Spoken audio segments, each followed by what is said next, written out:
Ini tidak sesuai hukum ini. Ini harusnya ya. Enggak, Pak, nanti aja kalau Saya pakai sendal, saya pakai sendal. Enggak usah.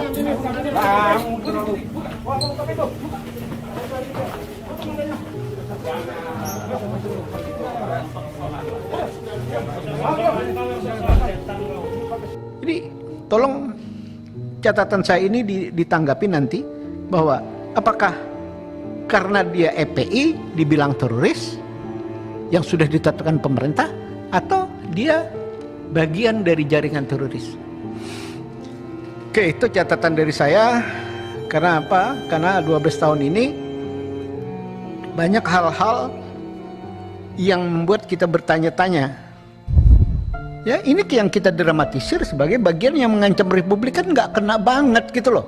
Ini yang saya keberatan. Iya. Karena pasti pertanyaan. Jadi ini kepada kita.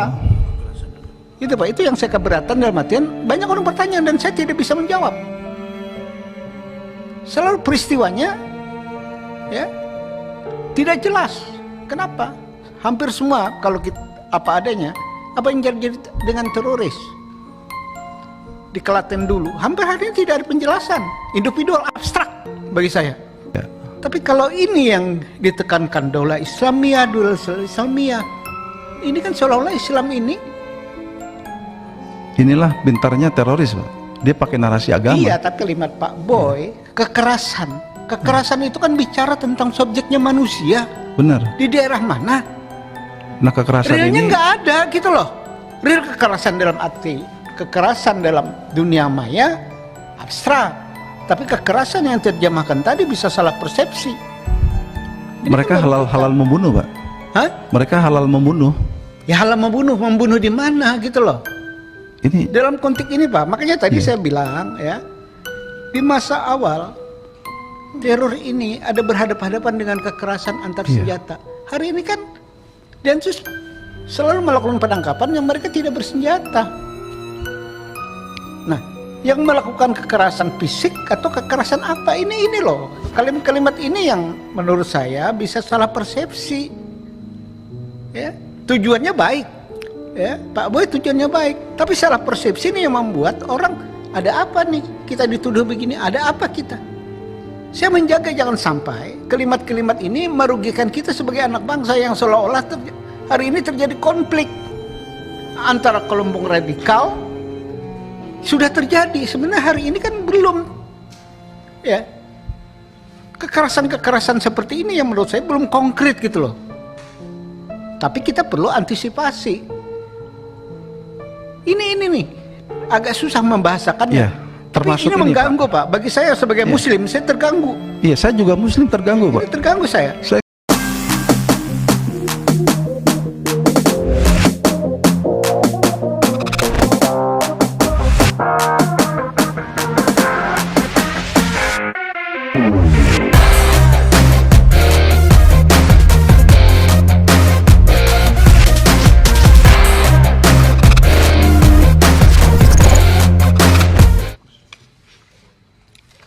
Ada catatan yang harus saya kemukakan juga di forum rapat kita dengan BNPT. Yang pertama adalah masalah persoalan teroris di negara-negara internasional, Suriah, Afghanistan dan macam-macam. Negara-negara adik kuasa itu sudah meninggalkan. Taliban sudah jadi negara tersendiri, Suriah juga tidak seperti yang lalu. Dari paparan tadi, saya selama 12 tahun lebih bicara tentang teroris, sangat memahami persoalan-persoalan ini dari kejadian per kejadian. Kalau teroris internasional itu sebenarnya juga ada pasar senjatanya. Pada saat awal teroris kita sangat vulgar, Densus melakukan penggerebekan yang saling tembak-menembak dengan teroris. Kesininya semakin tidak kelihatan teroris menggunakan senjata-senjata. tahun 2018 kita bikin undang-undang anti teroris. Jadilah BNPT ini diperkuat. Pertanyaan-pertanyaan, catatan-catatan ini pada saat 2018 ya, jumlah kasus yang dicatat Densus adalah 396. 2019 turun 257. 2020 turun 221. 2021 370. Ada apa dengan BNPT?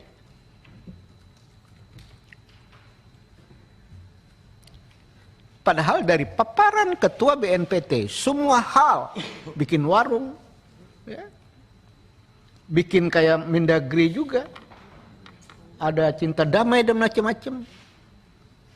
Kesannya objek teroris di tengah masyarakat itu sudah semakin nyata. Kenapa? Bikin warung, bikin cinta damai, bikin ini, bahwa teroris di Republik ini semakin nyata. Ini luar biasa. Yang jadi soal adalah tugas BNPT pencegahan, ya, gimana? Apakah nyambung pencegahan dengan tindakan yang dilakukan oleh anti teror? Penindakan, peradilan, lapas, pasca lapas. Ini kan undang-undang teroris. Apakah sejalan? Apakah terkoordinasi dengan departemen-departemen lain? Kenapa? Ada bikin warung, ada cinta damai, ada macam-macam. Kesannya ada egoisme sektoral antar kelembagaan di Republik ini yang tidak nyambung. Ini yang jadi soal. Jadi sosialisasi BNPT kelembagaan di internal pemerintah ini juga kurang. Tapi kerja sama internasionalnya luar biasa sekali. Kesan saya kerja sama internasional itu kerja sama di proyek isu.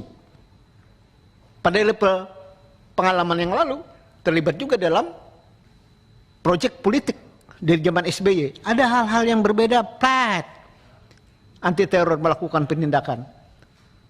Ini kan kadang-kadang proyek politik yang digunakan untuk rejim, untuk kepentingan rejim. Ini yang kesininya semakin tidak kelihatan. Ya, alhamdulillah bahwa BNPT, teros, kelembagaan tidak digunakan sebagai alat politik. Tapi kerjasama internasional ini kesannya lebih pada proyek isu. Maaf nih, Pak Boy. Ada catatan yang luar biasa sekali. Teman saya di LBH sekian tahun, saya kenal. Dia meyakinkan saya jalan perjuangannya lewat FPI. Saya kaget dituduh teroris, Munarman.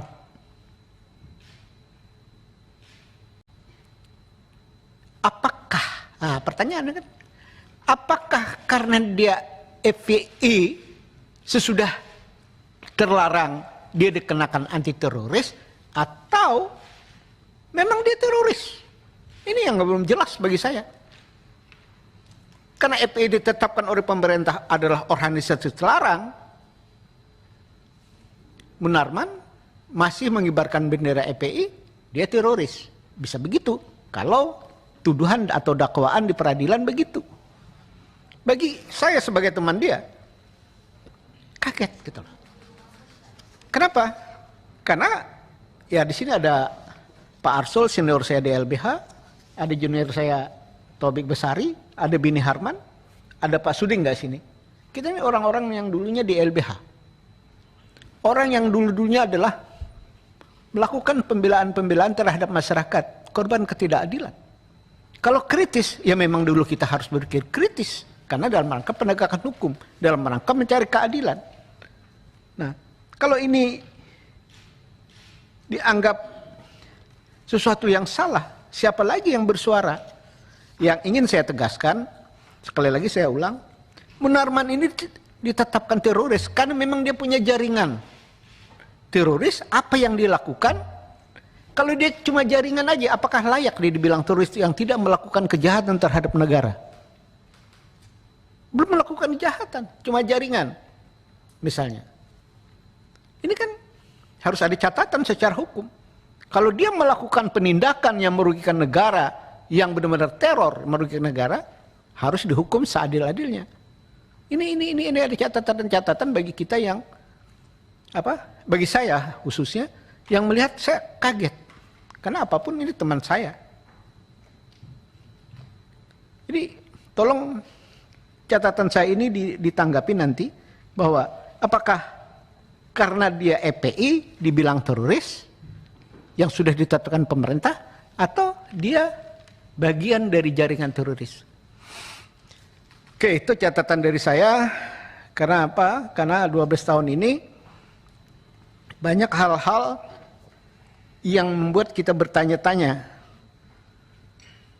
Kita tidak mau BNPT yang kita bikin, walaupun dananya juga kalau dipaparkan, tadi bisik dari ketua komisi, kalau apa yang dipaparkan dengan dana yang diberikan ke BNPT, nggak cukup Pak Boy. Ya, tidak cukup. Kalau mau kita lihat apa yang dipaparkan dengan dana yang diberikan APBN ke BNPT, itu nggak cukup. Itu juga tolong kawan-kawan anggota Komisi 3 diatensi dalam rangka penganggaran ke depan. Ya, yang ke-10 Bapak Supriyansah. Jadi terima kasih, tadi sudah dilengkapi oleh Pak Desmond. Dan apa penyebab radikalisme? Apakah ekonomi? Kemudian siapa yang bertanggung jawab?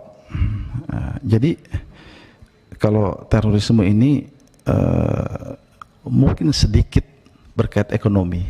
Yang banyak ini adalah berkaitan dengan ideologi dan politik ya. Apa contohnya? Contohnya kalau gerakan teroris global hari ini yang kita identifikasi, semangat untuk membentuk negara Islam, Daulah Islamiyah. Message-nya seperti itu. Jadi mereka menjanjikan nanti kalau sudah terbentuk, padahal kan kalau negara kita ini kalau kaitan dengan masalah implementasi agama, itu kan semua agama memiliki hak yang sama di dalam pelaksanaan ibadah, dan tentunya tidak ada permasalahan dari sisi pelaksanaan syariat agama. Namun demikian, mereka adalah mengembangkan semangat yang sifatnya eksklusif. Kalau di negara kita yang bineka ini, tentunya semangat eksklusivisme, apalagi menginginkan hanya dari entitas mereka, tentunya tidak masuk. Jadi dorongan-dorongan ini faktor ekonomi ya menjadi salah satu, bisa saja, tetapi kekerasan dalam pikiran, kekerasan dalam cara mencapai tujuan, itulah yang tentunya tidak boleh terjadi. Jadi mereka menganggap ideologi mereka adalah ideologi yang terbaik, pasti akan berbenturan dengan ideologi negara Pancasila. Apapun yang ditawarkan, kalau itu mengarah kepada eksklusivisme dan kemudian mengarah kepada intoleransi, diwujudkan dengan cara-cara kekerasan, maka tidak akan pernah cocok di negara kita. Jadi akan berbenturan dengan sistem hukum, akan berbenturan dengan nilai-nilai luhur bangsa kita. Jadi kalau mereka paksakan, mereka ingin buat itu, tentunya buntutnya antara lain adalah keputusasaan, tetapi keputusasaan itu sudah dibungkus. Pak kalau Boy, ya, bentar Pak Boy, ya. Ini kalimatnya nggak enak didengar. Iya. Kekerasan dalam pemaksaan. Iya. Saya minta contoh. Kelompok mana yang melakukan radikalisasi pemaksaan kekerasan di Republik ini yang menuju daulat Islamiyah? Jadi kalau salah satunya Jamaah Ansarud Daulah, dia kan berbayat kepada ISIS. Jamaah Ansarul. Ini yang nggak ketemu. Ya. Kalau bicara ISIS ini bukan di negara kita. Yang hari ini real. Sekian banyak provinsi kita. Di mana mereka ini melakukan radikalisasi yang bersifat kekerasan. Jadi ini proses radikalisasi yang... Ya, proses radikalisasinya kita sepakat. Ya. Tapi kekerasannya yang mengganggu warga bangsa. Karena ini bisa tabrakan dengan Piagam Jakarta yang umat Islam sudah mensetujui tidak menjalankan syariat Islam. Iya. Tapi kalau ini yang ditekankan daulah Islamiyah, ini kan seolah-olah Islam ini. Inilah pintarnya teroris, Pak. Dia pakai narasi agama. Iya, tapi kalimat Pak Boy, kekerasan. Kekerasan itu kan bicara tentang subjeknya manusia. Benar. Di daerah mana? Nah kekerasan Realnya ini... nggak ada gitu loh. Real kekerasan dalam arti kekerasan dalam dunia maya abstrak. Tapi kekerasan yang terjemahkan tadi bisa salah persepsi. Ini mereka kan halal membunuh, Pak. Hah? Mereka halal membunuh. Ya halal membunuh di mana gitu loh. Ini Dalam konteks ini Pak, makanya tadi saya bilang ya, di masa awal teror ini ada berhadapan-hadapan dengan kekerasan antar senjata. Hari ini kan Densus selalu melakukan penangkapan yang mereka tidak bersenjata. Nah, yang melakukan kekerasan fisik atau kekerasan apa ini loh. Kalimat-kalimat ini yang menurut saya bisa salah persepsi. Ya, tujuannya baik. Ya, Pak Boy tujuannya baik, tapi salah persepsi ini yang membuat orang ada apa nih? Kita dituduh begini, ada apa kita? Saya menjaga jangan sampai kalimat-kalimat ini merugikan kita sebagai anak bangsa yang seolah-olah hari ini terjadi konflik antara kelompok radikal. Sudah terjadi, sebenarnya hari ini kan belum. Ya, kekerasan-kekerasan seperti ini yang menurut saya belum konkret gitu loh. Tapi kita perlu antisipasi. Ini nih agak susah membahasakannya. Ya, termasuk tapi ini mengganggu Pak. Bagi saya sebagai Muslim, saya terganggu. Iya, saya juga Muslim terganggu, Pak. Ini terganggu saya. Saya nggak mau kok. Gitu loh, Pak. Diseret-seret. Kita harus clear, harus dijelaskan betul karena ini pasti dipertanyakan karena Banten dapil saya daerah Banten. Nah ini saya harus jaga betul. Bapak pernah jadi Kapolres Banten, pasti ada pertanyaan ada apa nih? Gimana nih? Ya kan ini. Saya ingin ada klarifikasi sini. Ini berbahaya bagi saya. Kayak Majelis Mujahidin Indonesia Timur, Pak. Dia pakai nama Mujahidin, ya. Pimpinan Ali Kalora. Kan dia menyebarkan video itu, Pak. Ada videonya. Dengan kalimat-kalimat bahasa Arab, dia berbayat menentang pemerintah, tapi kan dia membunuh, Pak, membunuh masyarakat di sekitar. Jamaah Ansarud Daulah dengan peristiwa bom yang terjadi, contohnya satu aja, Pak, di Kalimantan Selatan, Pak, di tanggal 1 Juni hari lahir Pancasila 2020, itu seorang bernama Abdurrahman, umur 20 tahun. Dia terafiliasi mentornya adalah JAD. Dia jadikan anak ini terpengaruh alam pikirannya, dia serang kantor kepolisian, dia bunuh orang yang ada di sana. Polsek di Daha Selatan, Pak. Di Daha Selatan. Polsek Sungai Hulu. Saya datang ke lokasi, Pak. Jadi berbagai aksi kekerasan, Oman Abdurrahman, Pak, itu tokoh JAD, Pak, yang dapat hukuman mati, Pak. Oman Abdurrahman ada sekarang di lapas, dia masih. Itu dia yakin dengan keyakinannya, Pak. Nggak enak memang, dia pakai narasi Islam, Pak, pakai narasi agama. Kita yang agama Islam ini juga tersinggung sebenarnya. Makanya saya menyampaikan kepada semua yang tokoh-tokoh ulama sekaligus, kalau kita jadi tokoh ulama ya kita punya contoh yang bagus. Misalkan Hadratus Syekh Hasyim Asy'ari misalkan, dia jihad fisabilillah melawan penjajah. Kalau ini mereka jihad melawan bangsanya sendiri, Pak. Anak bangsa kita itu dipengaruhi untuk membunuh anak bangsanya sendiri, sesama bangsa Indonesia. Ya, kalau prinsip ulama yang bagus, kita harus contoh dengan mengedepankan prinsip hubul waton minal iman. Jadi narasi nasionalisme mereka nggak ada, Pak. Yang ada mereka melihat yang benar adalah menurut mereka pemurnian penegakan agama tetapi intoleransi. Sedangkan intoleransi itu karakter yang nggak bisa diterima di Indonesia. Gitu. Maaf ya Pak Boy. Iya. Ini kan sifatnya individual dan abstrak. Iya. Individual dan abstrak. Kenapa saya bilang individual dan abstrak? Ini kan individu ya yang melakukan penyerangan di Dahas Selatan. Terindikasi dengan jaringan internasional. Kan begitu? Iya. Tapi lokal untuk menjadikan Indonesia daulat Islamiyah ini kan tidak ketemu. Ya. Karena individual, abstrak. Benar. Ini yang menurut saya kita harus hati-hati membahasakan ini. Jangan sampai kumulatif dari individual yang terjaring itu. Pertanyaannya, ya, ini kan BNPT, pencegahan, ya, Densus penindakan, pembinaan, BNPT lagi. Kan gambaran ini yang sebenarnya diperlukan di rapat ini kan. Iya. Nah itu Pak maksud saya. Jangan sampai yang individual ini jaringan internasional yang wilayahnya di luar sana, ya, di sini sebenarnya adalah orang-orang bodoh saja. Ya, ini yang kita dramatisir sebagai bagian yang mengancam Republik kan nggak kena banget gitu loh. Ini yang saya keberatan. Iya. Benar. Karena pasti pertanyaan Jadi ini kepada kita. Itu Pak, itu yang saya keberatan dalam artian banyak orang bertanya dan saya tidak bisa menjawab. Selalu peristiwanya ya tidak jelas. Kenapa?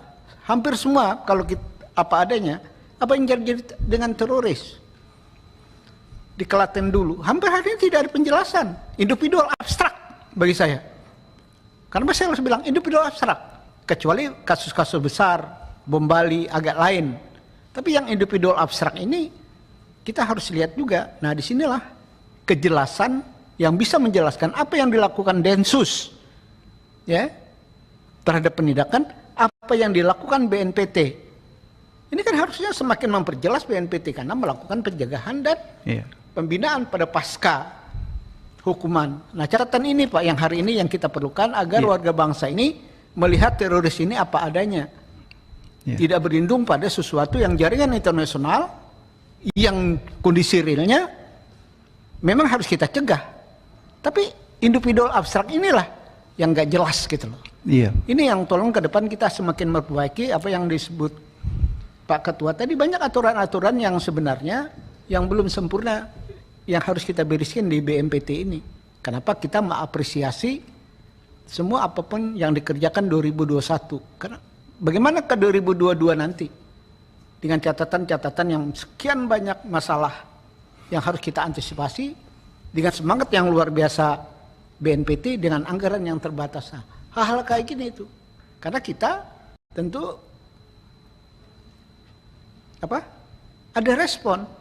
Rapat hari ini pasti ada respon. Saya misalnya di Banten, Pak Boy pernah ke Polda di Banten, pasti banyak orang bertanya. Ada apa dengan teroris? Tiba-tiba muncul, tiba-tiba nggak ada, tiba-tiba muncul, tiba-tiba. Ini kan ketakutan Pak. Bapak kan polisi. Ada ketakutan tengah masyarakat dan kita wakil rakyat. Nah posisi inilah rapat hari ini bagi saya ya sangat penting menjawab pertanyaan-pertanyaan di daerah pemilihan saya karena saya wakil mereka. Ini Pak Boy catatan saya. Terima kasih. Jadi memang dalam rangka memberikan pencerahan ke masyarakat ini memang ada sesuatu yang ada hal yang tidak enak didengar Pak. Tapi kalau di Banten tuh kami yakin Jawara dan ulama itu sama kelompok ini nggak suka Pak. Mereka pernah ikrar sama saya juga.